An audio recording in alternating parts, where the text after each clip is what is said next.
Anda menyaksikan Special Report Berita 1 bersama saya Rolando Sambuaga. Pemirsa, Gubernur Bank Indonesia Peri Warjio akan menyampaikan perkembangan ekonomi terkini. Langsung kita menuju ke Gedung Bank Indonesia. Dan semuanya kita, masyarakat, terutama juga kawan-kawan atau bapak-bapak ibu yang di garis depan menangani COVID-19 ini, baik di Satgas Nasional, rumah-rumah sakit, tenaga medik, sukarelawan dan masyarakat, semuanya diberikan suatu kekuatan, ketabahan, kesehatan, dan insya Allah sama-sama kita berikhtiar secara maksimal, berdoa secara khusyuk, insya Allah akan memberikan kemudahan di balik kesulitan ini. Insya Allah secara bersama, secara bersatu kita mengatasi COVID-19 ini baik dari sisi kemanusiaan, kesehatan maupun pengaruhnya terhadap ekonomi, keuangan, stabilitas ekonomi, sehingga kita bersama-sama bisa melalui masa-masa yang sulit pandemi COVID-19 ini secara baik, dan insya Allah ekonomi kita akan kembali pulih ke depan. Oleh karena itu, pada kesempatan ini saya akan menyampaikan dua bagian pokok. Yang pertama adalah mengenai updating berbagai indikator ekonomi dan keuangan yang berkaitan dengan tugas-tugas Bank Indonesia. Yang kedua, nanti saya juga akan menyampaikan bagaimana pemahaman kami dan juga koordinasi kami yang erat dengan pemerintah, dengan OJK, dengan LPS, dengan perbankan, dunia usaha, dan masyarakat semua bersama-sama mengatasi, menangani, dan juga memulihkan ekonomi nasional kita. Oleh karena itu, saya mulai bagian yang pertama mengenai updating beberapa ekonomi. Saya mulai dengan updating mengenai inflasi. Bank Indonesia, sebagaimana kami sampaikan pada kesempatan sebelumnya, Bank Indonesia melalui kantor-kantor Bank Indonesia di 46 kantor di seluruh Indonesia setiap minggu itu melakukan survei pemantauan harga untuk melihat bagaimana tekanan-tekanan pada harga ini.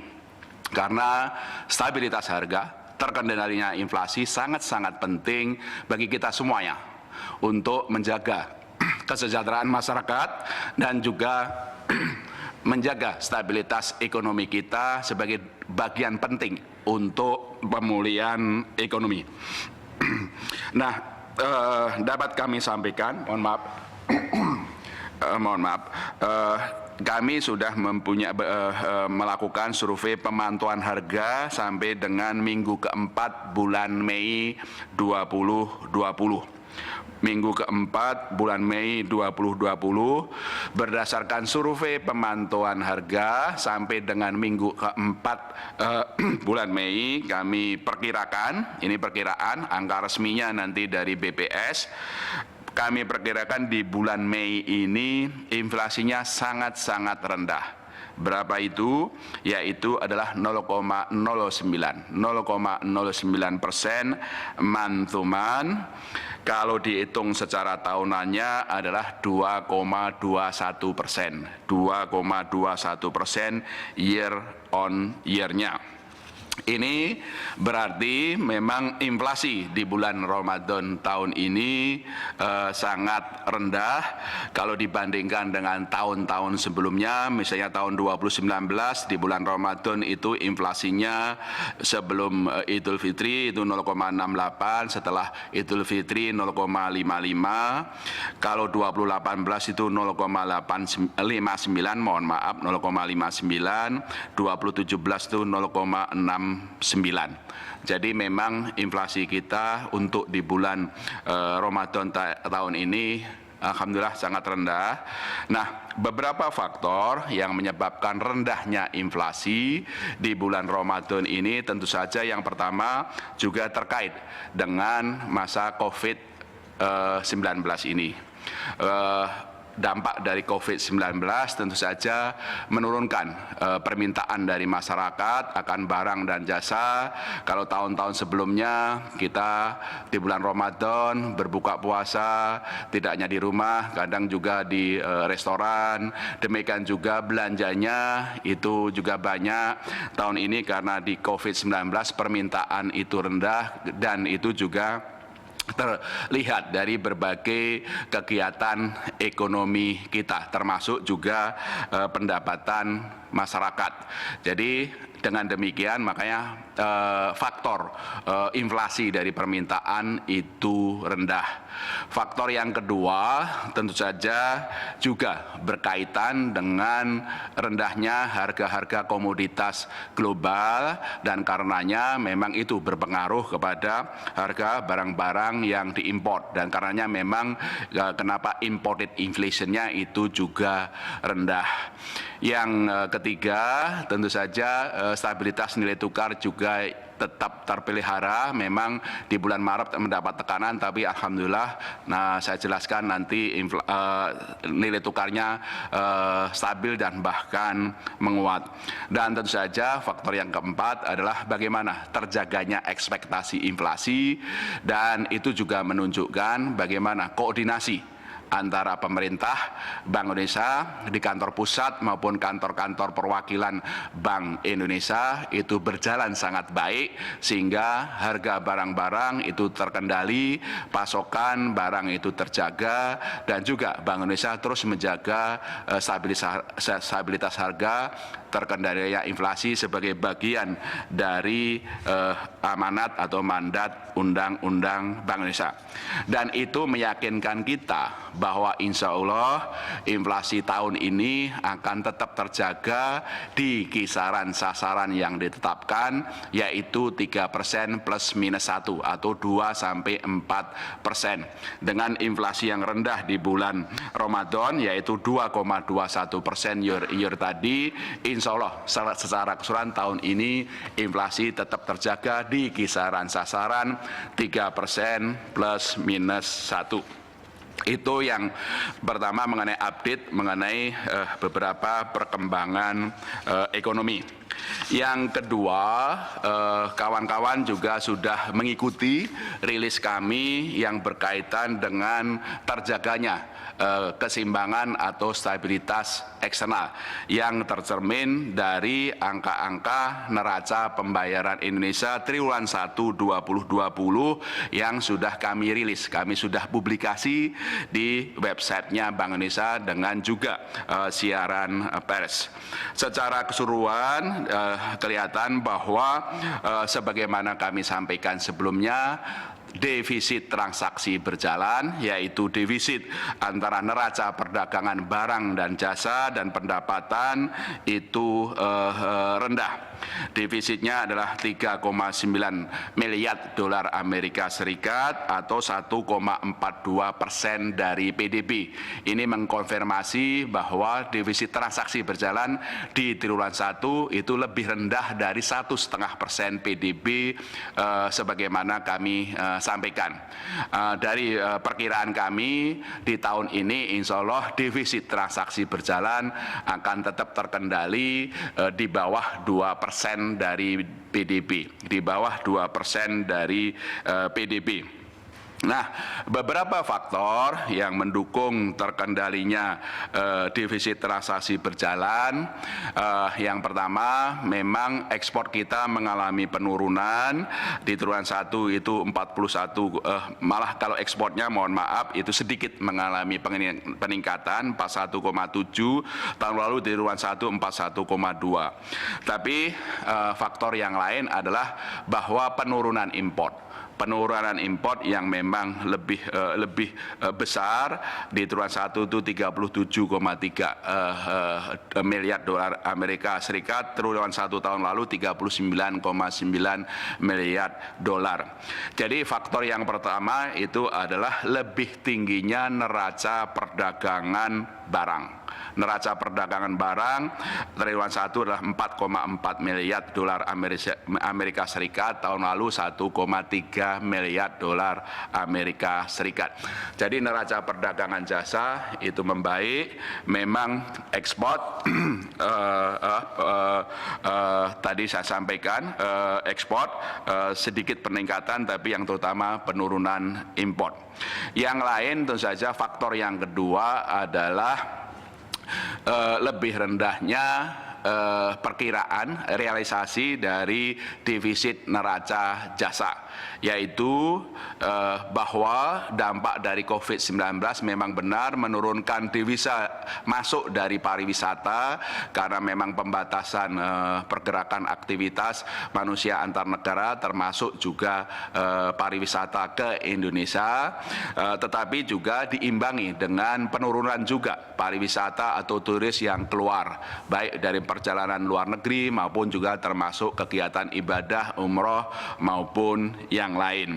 Faktor yang ketiga adalah lebih rendahnya yang kita sebut adalah pendapatan primer, termasuk di dalamnya adalah pembayaran bunga berkaitan dengan penurunan investor SPN yang dimiliki oleh investor asing. Sebagaimana kami sampaikan sebelumnya bahwa dengan adanya COVID-19, kepanikan pasar global, terjadi capital outflows atau investor asing melepas saham SPN-nya di Indonesia, saham-sahamnya, sehingga itu juga mengurangi kebutuhan kita untuk membayar bunga maupun dividen kepada investor asing. 3 faktor utama itu yang menyebabkan kenapa memang defisit transaksi berjalan itu lebih rendah, di bawah 1,5% dari PDB. Saya kira itu update yang kedua. Update yang ketiga adalah angka-angka mengenai besarnya aliran masuk modal asing dalam bentuk portfolio, khususnya berkaitan dengan portfolio asing di SPN. Kalau kami pantau di minggu kedua, selama minggu kedua bulan Mei, terdapat inflow atau masuk asing di SBN, SBN itu adalah 6,15 atau 6,15 triliun rupiah dari periode 18 Mei sampai kemudian 20 Mei itu 6,15 triliun rupiah. Sementara juga di Mei 1 itu juga inflow di SBN 2,97 triliun rupiah, 2,97 triliun. Ini membuktikan bahwa dengan semakin meredanya kepanikan global dan juga langkah-langkah penanganan terhadap COVID di Indonesia, inflow atau aliran masuk modal asing di SBN itu mengalami peningkatan. Di minggu 1 2,97 miliar, minggu 1 Mei, di minggu kedua adalah 6,15 triliun rupiah, mohon maaf, triliun rupiah bukan miliar, itu ada peningkatan. Yang menjadi isu masih adalah mengenai saham. Saham memang masih mengalami outflow di minggu kedua, outflow 2,72, minggu pertama adalah 3,19. Memang itu juga berkaitan dengan kondisi pasar saham global. Itu saya kira update mengenai yang ketiga, mengenai inflow. Yang keempat, update mengenai angka-angka berkaitan dengan yield SBN. Yield SBN 10 tahun misalnya, itu yang diperdagangkan di pasar sekunder terus mengalami penurunan. Itu sejalan dengan confidence yang terus tumbuh, sejalan dengan inflow, sehingga suku bunga atau yield yield SBN itu mengalami penurunan. Kalau kawan-kawan pernah dulu menyimak pada saat-saat awal April, misalnya minggu kedua April, itu bulan-bulan April pernah mencapai 8%. Pada tanggal 15 Mei, yield SBN 10 tahun itu 7,76%, sudah turun dari 8%. Bahkan di 26 Mei, tanggal 26 Mei, itu turun kembali menjadi 7,22%. 7,22%. Jadi terus mengalami penurunan karena memang meredanya kepanikan global, masih menariknya imbal hasil Indonesia, kemudian inflow membawa yield SBN itu menurun. Sebagai catatan bahwa perbedaan suku bunga dalam luar negeri yang diukur dari suku bunga atau yield SBN 10 tahun Indonesia dengan obligasinya Amerika 10 tahun ini berkisar 6,7%. 6,7% itu menarik dan lebih menarik dari sejumlah negara lain, ya, sehingga itu insya Allah akan membawa masuknya aliran modal asing masuk ke depan.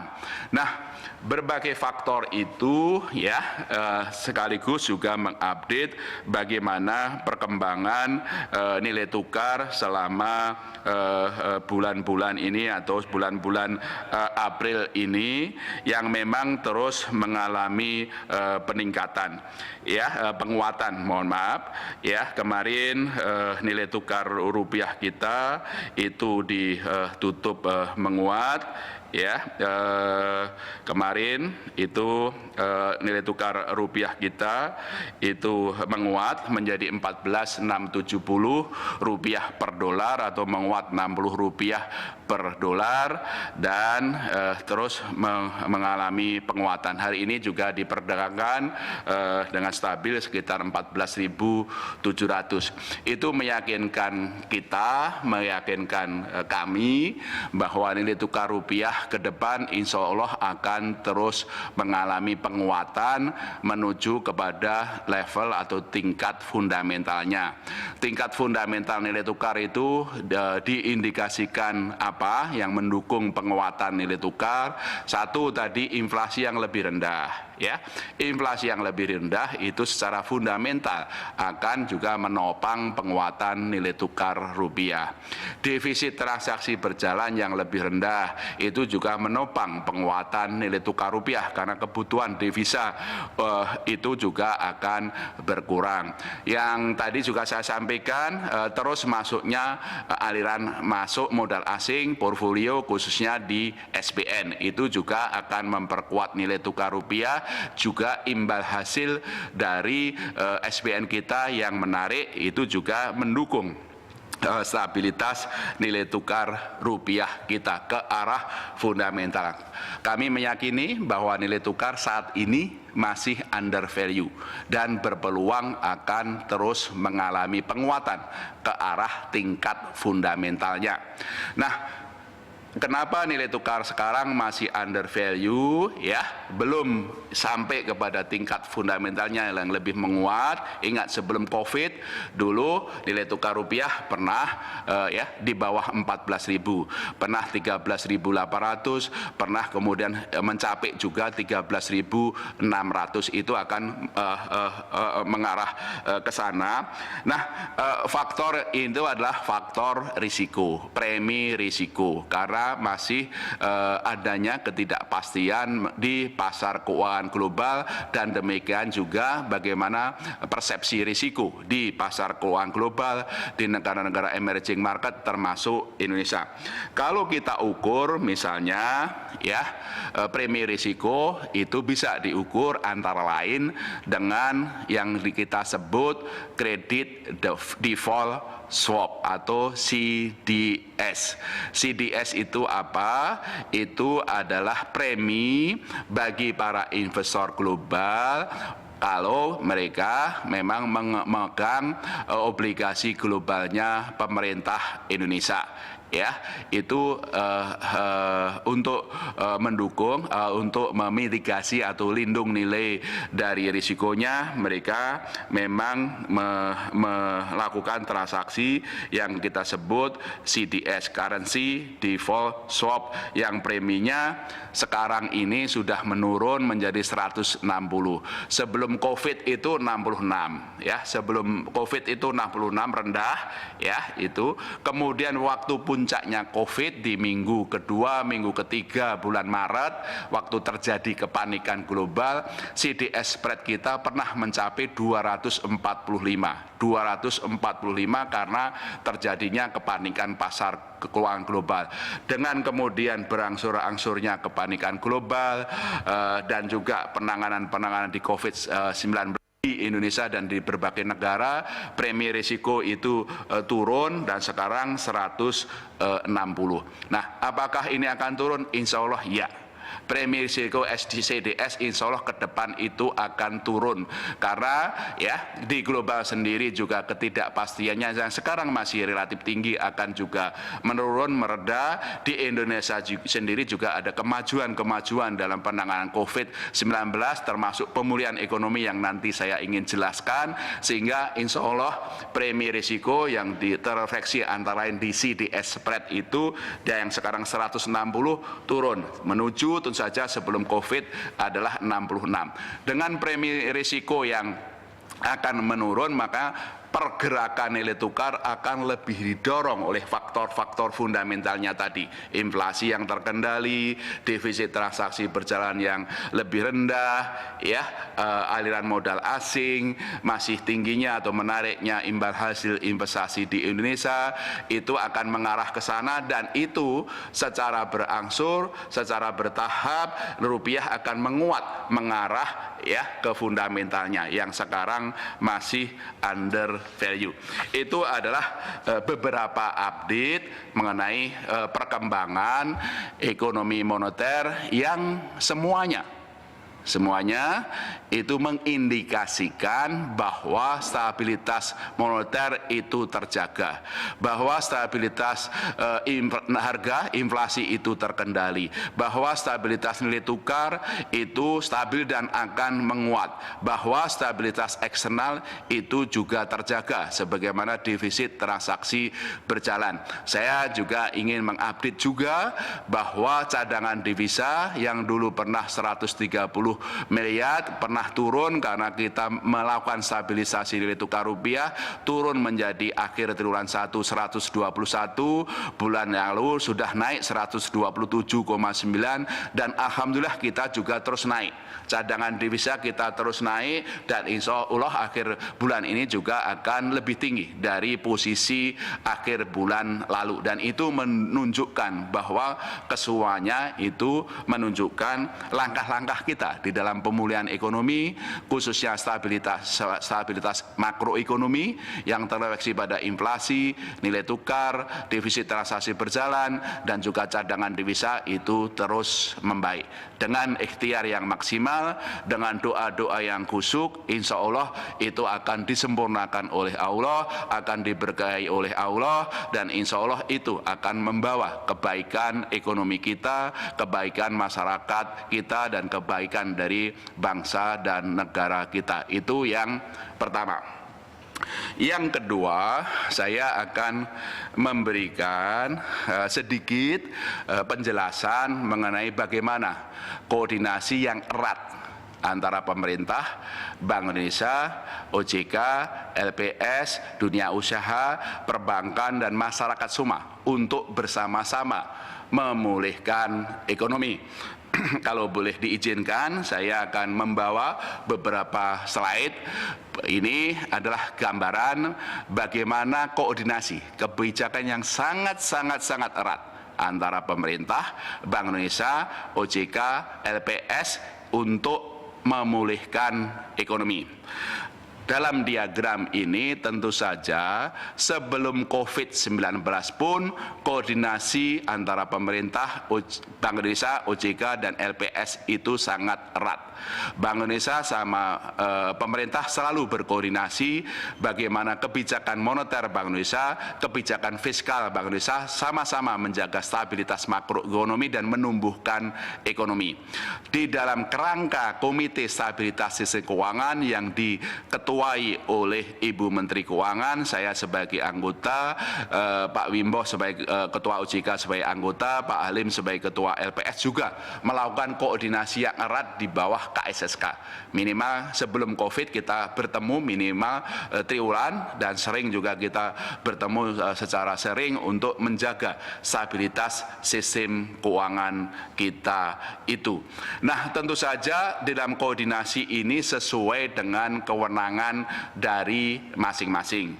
Bank Indonesia tentu saja kewenangannya adalah di bidang kebijakan moneter, kebijakan makroprudensial, dan sistem pembayaran.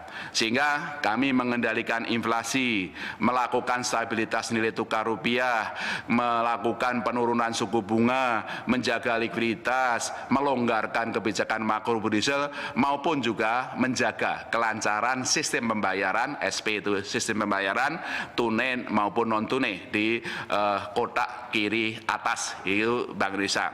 Di pemerintah tentu saja sesuai kewenangannya adalah kebijakan fiskal. Bagaimana menjaga sustainabilitas fiskal dan juga mendorong ekonomi kita. Dan tentu saja melalui instrumen belanja negara, pajak, maupun juga berbagai instrumen untuk memberikan stimulus ekonomi di kotak kanan atas. OJK sesuai kewenangannya melakukan pengaturan dan pengawasan mikroprudensial, individual perbankan dan industri keuangan non-bank untuk memastikan kesehatan individu, bank per bank, lembaga keuangan non-bank itu sehat. LPS kiri bawah adalah fungsi penjaminan simpanan masyarakat sehingga masyarakat itu tenang menyimpan dananya di perbankan, dan semuanya itu memang di perbankan dapat menjalankan fungsi intermediasinya dan jasa keuangan ke sektor real. Intermediasi apa itu? Perbankan, sektor keuangan fungsinya memobilisasi dana masyarakat dan menyalurkan dana itu untuk pembiayaan kredit, pembiayaan ekonomi maupun pembiayaan yang lain bagi ekonomi. Dan demikian di sektor real itu bisa stabilisnya terjaga, pertumbuhan ekonominya meningkat, lapangan kerja itu tersedia. Koordinasi ini sangat erat bahkan sebelum COVID-19. Itu kita lakukan koordinasi baik secara bilateral maupun dalam kerangka Komite Stabilitas Sistem Keuangan. Tujuannya menjaga stabilitas makroekonomi, yaitu terkendalinya inflasi, defisit fiskal, defisit transaksi berjalan, kecukupan cadangan devisa, dan semuanya stabilitas makroekonomi maupun stabilitas sistem keuangan agar perbankannya sehat secara industri, risiko sistemiknya itu juga terjaga. Nah, apa yang beda di periode pandemik COVID-19? Nah, jangan dipindah dulu ya, sesuai komando saya ya. Apa yang beda di dalam COVID-19? Di COVID-19 ini kan perlu kita melakukan penanganan, langkah-langkah penanganan di bidang kesehatan. Supaya pandemi COVID-nya tidak mewabah, menimbulkan banyak yang kasus positif dan kemudian yang meninggal. Oleh karena itu dilakukan langkah-langkah pembatasan mobilitas manusia. Ada protokol yang ditetapkan oleh pemerintah pusat melalui Satgas Nasional maupun pemerintah daerah yang dalam bentuk PSBB, pembatasan sosial berskala besar. Nah, aktivitas protokol-protokol ini dalam periode COVID-19 ini, insya Allah di bulan April, Mei, insya Allah bulan Juni ini, insya Allah kita berdoa supaya itu terus mereda. Dengan adanya pembatasan mobilitas manusia, makanya aktivitas ekonomi juga menurun. yang semuanya UMKM, korporasi, pengusaha bisa berproduksi, bisa berinvestasi. Karena ada pembatasan ini kan kemudian menurun kegiatannya. Ya, pariwisata juga itu menurun. Demikian juga orang yang dulunya bisa bekerja itu juga menurun, mengalami pengurangan pendapatan. Bahkan kita semua yang bekerja di kantor atau sebagai pegawai tetap itu juga membatasi aktivitasnya. Yang dulu kita mungkin sekali-sekali makan ke restoran, sekarang nggak makan di restoran. Sehingga multiplier efek atau efek pengganda dari pendapatan yang kita yang pendapatan tetap itu juga berkurang. Nah, ini semuanya karena periode ini pembatasan sosial ini menyebabkan menurunnya aktivitas ekonomi, baik produksi, investasi, ekspor maupun impor, dan karenanya menurunkan pertumbuhan ekonomi. Demikian juga karena pembatasan sosial masyarakat ini juga mengurangi pendapatan masyarakat, sehingga konsumsinya masyarakat juga turun, dan itu menyebabkan penurunan ke pertumbuhan ekonomi. Di triwulan 1 turun menjadi 2,97% dari 4,97% di triwulan 4 2019. Dan tentu saja ini dalam periode yang pendek ini itu terjadi juga penciptaan lapangan kerjanya berkurang. Dalam kondisi yang seperti ini, kebijakan pemulihan ekonomi apa yang diperlukan? Ya, karena menurunnya aktivitas ekonomi ini, kebijakan pemulihan ekonomi apa yang diperlukan? Inilah koordinasinya yang erat antara pemerintah, Bank Indonesia, OJK, LPS bersama perbankan, dunia usaha, masyarakat semua mengatasi bersama agar memang pemulihan ekonominya itu bisa berjalan. Nah, satu kunci yang utama, karena sumber-sumber pertumbuhan ekonomi dari konsumsi masyarakat, produksi masyarakat, ekspor impor menurun, makanya diperlukan stimulus kebijakan fiskal yang lebih besar. Ya, kebijakan fiskal menjadi dalam periode yang pandemi COVID ini menjadi salah satu sumber utama dari pertumbuhan ekonomi. Nah, Bu Menteri Keuangan, pemerintah juga sudah memperbesar defisit fiskal. Yang dulunya tidak boleh lebih dari 3% PDB, kemarin dinaikkan defisitnya menjadi 5,07%, kemungkinan sedikit akan lebih tinggi itu. Kenapa diperlukan itu? Karena perlu belanja yang lebih besar. Untuk tadi, agar penurunan ekonomi kita dari dampak PSBB itu tidak menurun drastis.